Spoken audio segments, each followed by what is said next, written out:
Bonjour et bienvenue dans le studio. On se retrouve en ce début d'année 2023 devant une Neo Geo MVS. Mais tout d'abord, je voudrais vous souhaiter une très bonne année 2023. Petite interruption pour remettre un petit peu de contexte. En fait, c'est quoi cette MVS? Cette MVS, vous connaissez probablement tous la console de salon Neo Geo AES, qui est une console qui utilise des petites cartouches et qui était très prisée dans les années 90 et très chère. Et on avait aussi la version arcade, qui était sur des bornes d'arcade avec, pour les bornes les plus simples, des systèmes MVS comme celui-ci, qui comporte un seul slot pour mettre une cartouche de type borne d'arcade, une cartouche MVS, donc qui est d'une taille différente d'une cartouche de la version salon, mais c'est le même hardware qui est dans la machine, et ça permettait d'avoir dans les bornes d'arcade les mêmes jeux que l'on pouvait avoir sur la console de salon. Ici, j'ai une cartouche 161 en un qui contient la majorité des jeux de MVS, donc sur la version arcade. Et donc ce PCB arcade ici fonctionne, mais c'est pas celui que je voulais parce que la ROM de la borne d'arcade, c'est toujours la ROM de chez Neo Geo, et c'est un composant monté en surface qu'il est très difficile de trouver en modèle programmable. Donc il faut faire des grosses modifs, et cette autre version de MVS 1 slot, donc de carte arcade, est une version qui a une ROM sur socket qui est standard, c'est une 27C1024, donc je peux la remplacer. Et je suis branché sur... donc ces MVS ont un port JAMA standard comme la plupart des cartes d'arcade standard de l'époque. Donc j'utilise un petit appareil qui s'appelle un Supergun qui permet de brancher une carte arcade JAMA et sur une télévision et de l'alimenter avec une alimentation standard ATX. Ne soyez pas surpris par l'annonce de bonne année 2023, elle était prévue pour sortir beaucoup plus tôt. Voilà, je vous laisse à la suite. Alors, cette MVS, je vous en ai déjà montré une, mais cette MVS 1 slot est une version différente que j'ai achetée il y a à peu près un an. C'est une MV1FZ, donc c'est à peu près le même modèle que l'autre, sauf qu'elle est un petit peu plus ancienne. Et le gros intérêt, c'est que sa ROM est sur socket.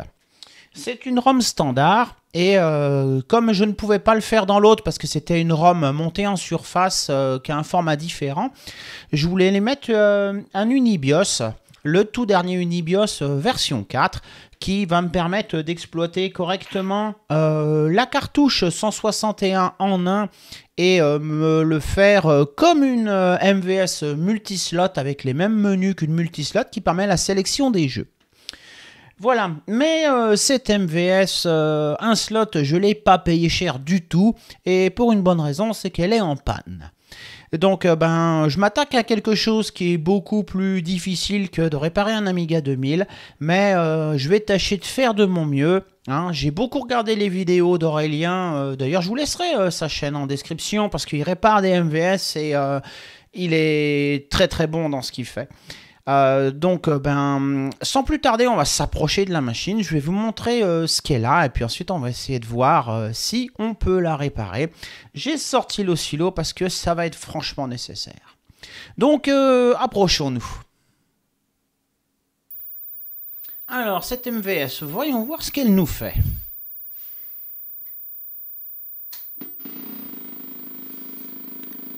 Comme vous l'entendez, elle fait un drôle de bruit et on n'a pas d'image. Ou une image. Et voilà, elle est partie dans un cycle où on entend tic tic tic tic tic tic tic tic tic tic. Ce qui pour moi signifie que, d'après tout ce que j'ai regardé, c'est qu'on a un problème peut-être avec le Watchdog. Et donc que le CPU part en reset en boucle. Ce que je vais faire, c'est que je vais enlever le plastique sur la carte mère et on va regarder un petit peu plus près la carte. Contrairement à une Neo Geo AES, une MVS peut fonctionner sans cartouche. Donc c'est quand même plus avantageux que d'avoir une cartouche dessus pour la débugger. Et on peut même enlever le connecteur de cartouche. Ça ne va pas absolument pas gêner pour essayer de débugger cette carte. Donc on peut d'ailleurs voir le numéro de cette révision. Voilà, c'est une slot 1 FZS. Voilà, je connais pas la signification de tout ça. Je crois que le F, c'est pour Fujitsu qui fait des puces. Z, ça doit être pour celui qui fait la carte, mais je suis pas sûr. Voilà la MVS en slot. Et on va s'intéresser à un problème qui se situe probablement quelque part entre le processeur, la ROM et la mémoire. Ici, il y a quelque chose qui ne marche pas. La MVS, c'est avant tout quand même une borne d'arcade. Donc, il y a un système de prévention qui permet de resetter le processeur si jamais il est planté. Donc, le processeur envoie régulièrement des signes de vie à une des puces à côté, je ne sais plus exactement laquelle, de SNK. Et si le processeur n'envoie plus de signe de vie, on lui envoie un signe reset sur la pin 20 de ce processeur. Et dans ce cas-là, si le code est planté, ça reset le CPU et ça relance le jeu.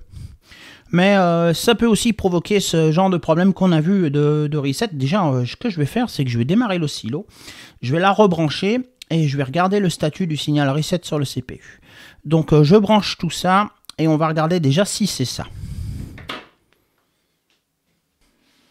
L'oscillo est branché et j'ai sorti le pinout de 68000 HC 00 qui correspond au pinout de ce processeur-là. Ça dépend s'ils ne sont pas HC ou autres. Ceux en surface, ils n'ont pas le même pinout. Donc on va s'intéresser à la pin numéro 20. Donc je vais l'allumer. Et la pin numéro 20, elles ont toutes des petits points. Elles sont numérotées, donc c'est bien parce qu'on a la 10. Donc c'est le deuxième petit point derrière. Et si on regarde ce signal,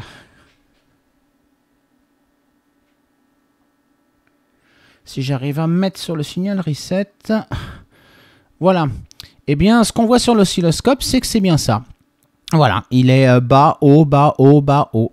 À chaque fois que le signal passe bas, ça veut dire que le 68000 est reset.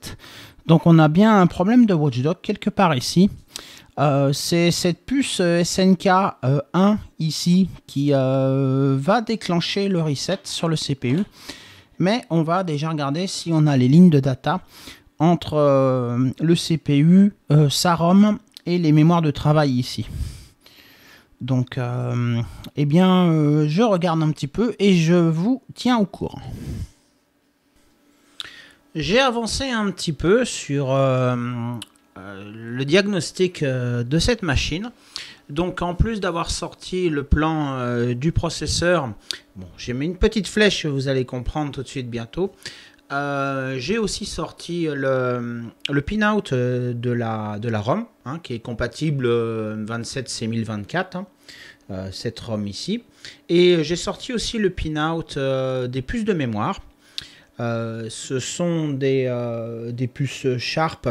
Ce qui est étonnant quand je regarde sur le wiki, d'ailleurs, de Neo Geo, elles ne sont pas censées être sur la F1NZ, FZ. Elles sont censées être sur les MV2. Bon, pas sur une MV1, mais bon, je comprends pas, mais c'est pas grave. De toute façon, c'est ces puces-là qui sont sur la machine et elles sont d'origine. Donc, si j'ai vérifié toutes les continuités entre toutes les bus de données qui sont majoritairement sur ce côté de la ROM et toutes les bus d'adresse, bon, seulement jusqu'à 16, parce que bon, c'est un processeur qui a 24 bits d'adresse, mais il n'y en a que 16 de câblés. Et donc, sur les bus de data, on peut voir que si on commence sur Q0, qu'on a un signal sur l'oscilloscope, et on a ça sur toutes les pins. Donc, ça fonctionne, on a du data qui transfère. Sauf quand on arrive à D6.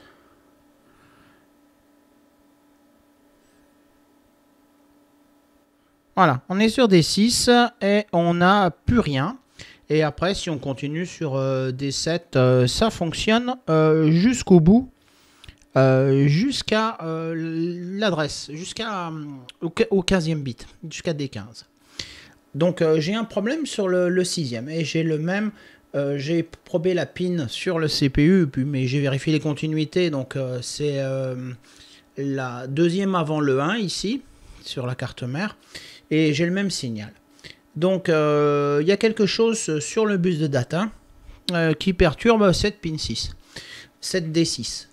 Donc je vais éteindre la MVS et je vais prendre le multimètre et on va déjà regarder où est la puce de mémoire en question, parce que c'est une machine, le 68000 accède de la mémoire en 16 bits. Et les puces sont deux puces de 64K, de 32K en 8 bits. Donc on a 64K au total sur 16 bits. Donc on a une low et une high. D6 se trouve sur la partie basse, parce qu'on va de 0 à 7 sur une puce de RAM. Et ensuite on va de 8 à 15 sur l'autre puce de RAM. Donc je vais déjà regarder quelle est celle qui est en bas ou celle qui est haute. Donc je vais prendre un multimètre.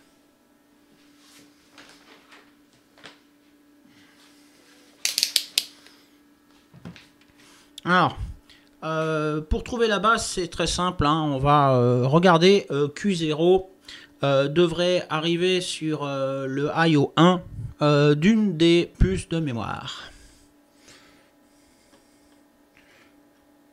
Donc, je prends Q0 et IO1, donc c'est la troisième pin, la quatrième. Non.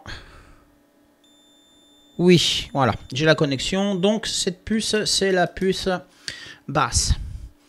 Donc je l'ai marqué sur ma feuille. D6, c'est la pin IO7 qui est ici. Donc on va la rallumer. Et si on regarde sur la puce de RAM, l'IO7,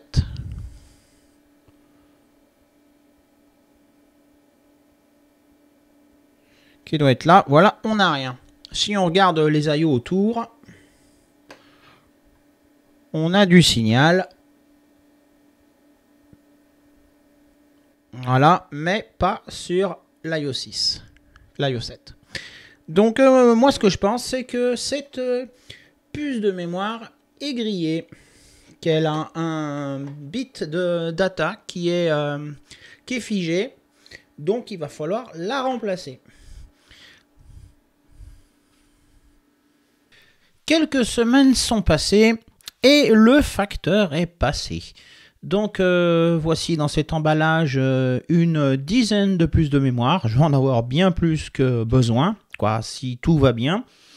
Donc je vais sortir l'air chaud et tout le matériel. Et je vais essayer d'enlever cette puce de mémoire qui me semble moi défectueuse pour la remplacer. Et après, en espérant que la machine fonctionne, mais ça on verra. Donc, eh bien, je prépare, j'apporte l'air chaud, tout le nécessaire, et ma loupe aussi, et on va enlever ce composant. Donc voilà, j'ai finalement changé de bureau pour pouvoir être sous ma loupe que vous ne voyez pas hors champ. Et j'ai mis du Kepton pour protéger un petit peu les alentours. J'ai chauffé mon air chaud à 350 degrés et on va essayer d'enlever cette puce sans délaminer la carte mère et sans fondre ce qu'il y a autour.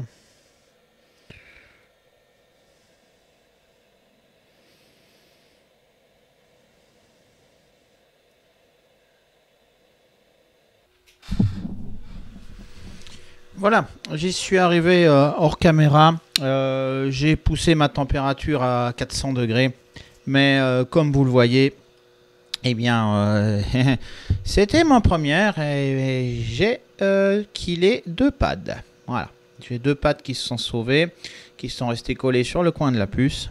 C'est franchement pas aisé. Je sais pas comment est-ce qu'on fait, moi, vraiment bien pour dessouder ces composants-là. Donc, j'ai plus besoin de ce Kepton qui est autour. Voilà. Donc il va me rester à nettoyer ces pads qui restent. Pour ces deux-là, je ne sais pas trop encore comment je vais faire. Mais sachant qu'il y a 2 vias ici qui partent des pads, je sais pas trop, mais je vais essayer de prendre 2 petits fils, puis de les passer entre 2 pattes, puis de venir les ressouder sur les pattes après. Je sais pas. J'ai fait du dégât et il va falloir que je résolve le dégât que j'ai fait. Voilà, donc déjà on va nettoyer un petit peu les pads. Pour ça, je vais prendre de la tresse, faire chauffer le fer avec la grosse panne et je vais mettre un petit peu de mon espèce de flux. Alors, évidemment, on s'en fout partout.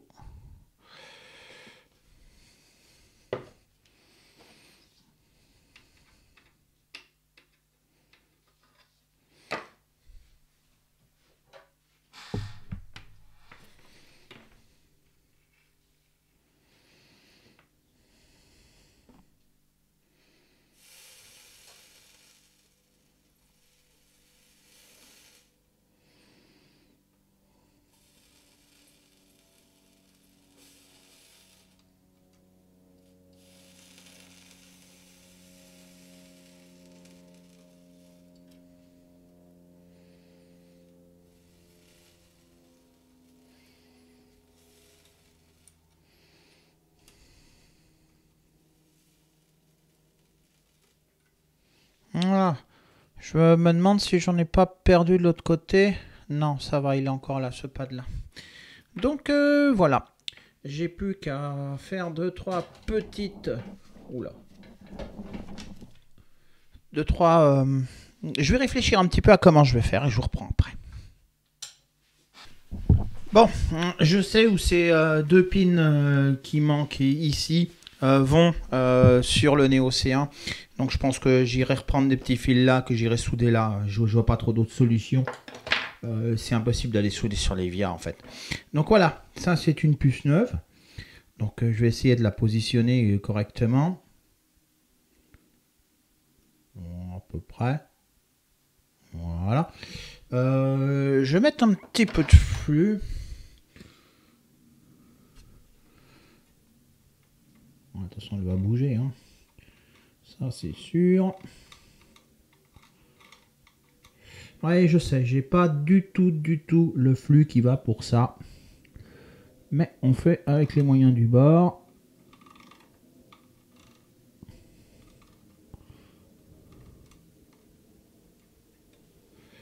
Voilà.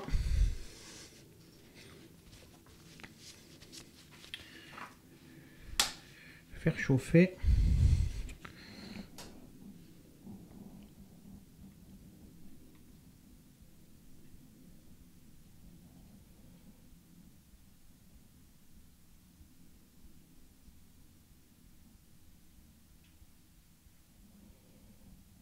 Voilà, elle est bien positionnée, elle est dans le bon sens.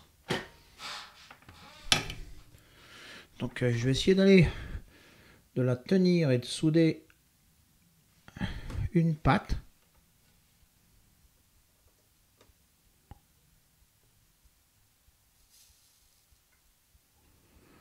Voilà. Faire la même chose de l'autre côté.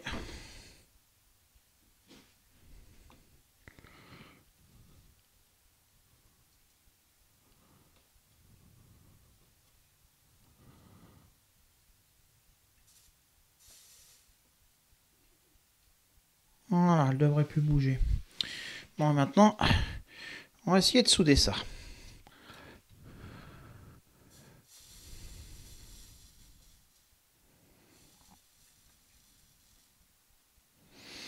Alors forcément, Les premières pattes ne soudent pas parce que j'ai plus de pad.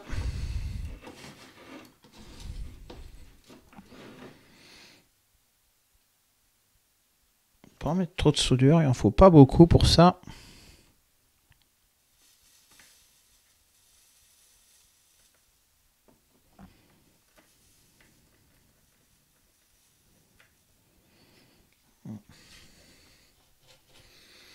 Même un peu trop là. Ouais, bon, elle veut pas s'en aller. Bon, eh bien, ça m'a l'air d'être soudé. En fait, la difficulté, c'est pas de les souder, c'est de les dessouder, ces puces. Donc, je vais chercher l'alcool isopropylique, je vais faire un coup de nettoyage. Puis ensuite, eh ben, je vais essayer de faire les deux ponts. Et puis, je vous retrouve pour la tester. Voilà. Alors, faisons un test, voir si c'est mieux.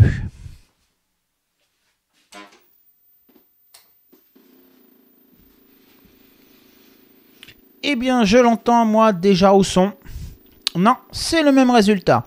Comme vous le voyez, bon ben, j'ai fait quelques petites modifs. Hein. Vous le voyez peut-être pas parce que je suis pas assez bas. Si, j'ai enlevé la pile et j'ai mis une ROM de diagnostic pour voir si ça venait pas de ma ROM. Hein. Mais bon, ça, je savais que ça venait pas de la ROM parce que j'avais déjà essayé avant. Et comme vous voyez, bon, j'ai fait mes petits ponts qui me permettent de relier des 0 et des 1 que j'avais malheureusement arraché le pad. Et ben ça marche pas mieux. Donc je suis retourné au schéma et je me suis rendu compte que eh bien la RAM de backup elle est en parallèle sur le même bus de data que la RAM système. Donc ça veut dire que les deux puces à côté là. Et bon, je vais l'éteindre. Et si je probe mon iOS 7 pardon, sur la puce que je viens de remplacer avec la puce de backup à côté, ben j'ai contact.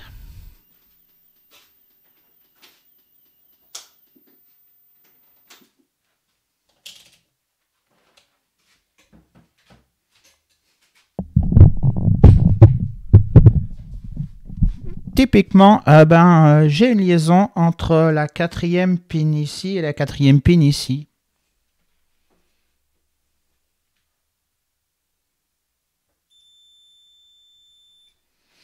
Donc en fait, j'ai remplacé cette puce de RAM, mais D6 est aussi connecté sur celle-là. Donc voilà, il me reste une chose à faire. Il faut que je remplace aussi celle-là. Je vais faire ça hors caméra. Je vais essayer de m'y prendre mieux et pas arracher de pad. Je vous retrouve au moins quand la puce est dessoudée. Voilà, la puce de RAM de backup est enlevée. J'en ai une à y remettre, mais je ne l'ai pas remise parce que je me dis que seulement en enlevant cette puce, on doit pouvoir libérer le bus. Et si c'était la puce qui était là qui bloquait cette D6 à 0, eh bien, le fait d'enlever la puce, ça libérerait D6. Et manifestement, non. D6 n'a pas bougé, elle est toujours stock et ça embarque le CPU et le Neo C1 à reset le CPU en boucle. Donc, eh bien, je ne sais pas trop comment progresser parce que malheureusement, je pense que le problème doit pouvoir se trouver dans le Neo C1 ou dans 68000. Je vois pas trop où il se pourrait se trouver ailleurs. Mais j'ai vu un truc intéressant sur la carte mère. Il y a un petit jumper J2 ici, qui est minuscule, et qui permet de désactiver le reset du Watchdog. Donc j'essaierai bien de désactiver le reset. De toute façon, on ne risque pas grand-chose, et ça permettra de voir si le résultat est un peu différent. Donc je fais ça et je vous retrouve. J'ai soudé ce J2 qui désactive le Watchdog. D'ailleurs, il est marqué WD, donc c'est assez explicite. Et je vais la démarrer.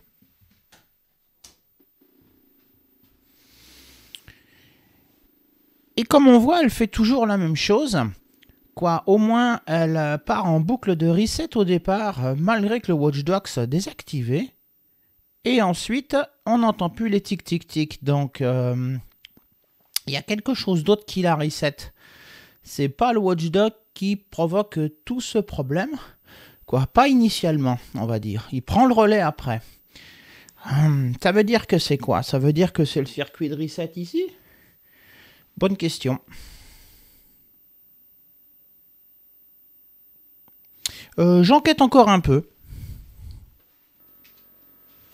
Je me suis laissé égarer un petit peu vers le circuit de reset parce que de toute façon, il y a quand même un problème initial. C'est que si on regarde une pin de data, j'ai du signal. Et si je passe sur D6, bon, il faut que je la retrouve. 2, 3, 4, 5, 6... Voilà, j'ai absolument rien et si je vais sur la suivante, ça marche. Donc, il ne faut pas oublier que j'ai toujours D6 qui est bloqué. Moi, j'ai regardé encore le schéma plusieurs fois et j'arrive pas à trouver D6 ailleurs que sur le 68000, sur la RAM, sur les puces de RAM et sur le Neo CA.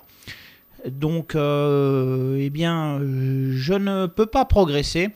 J'ai regardé un petit peu le Neo D0 là, mais bon, il a que les pins de D0 à D5, donc il n'a pas D6.